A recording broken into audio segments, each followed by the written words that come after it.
Pour le cancer de la prostate, des progrès très importants ont été réalisés au cours des toutes dernières années. Et je vais essayer vraiment d'en faire un résumé en fonction du stade de la maladie.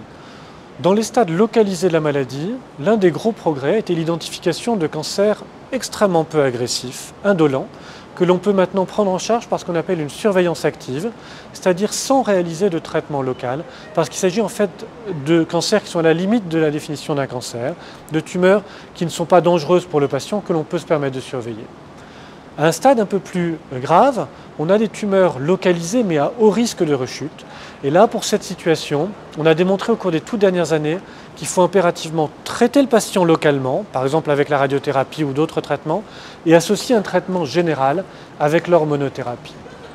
J'avance dans la maladie, un patient qui a un diagnostic de cancer de la prostate avec des métastases, eh bien, l'un des progrès des toutes dernières années a été la démonstration qu'il faut ajouter, en plus de l'hormonothérapie traditionnelle, un traitement par chimiothérapie.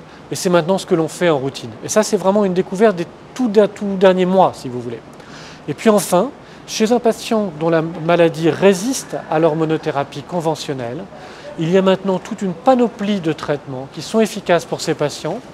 Et cela inclut des hormonothérapies de nouvelle génération telles que l'abiraterone ou l'enzalutamide. Ça inclut des chimiothérapies de nouvelle génération, le docétaxel mais aussi le cabazitaxel. Et puis également des traitements qui ciblent les os tels que le denosumab ou le radium-223. Et la plupart de ces traitements sont dans l'ensemble plutôt bien tolérés et sont associés à un vrai bénéfice pour le patient en termes de qualité de vie et également de durée de vie. Donc on a complètement révolutionné la prise en charge de ces patients en juste 5 ans.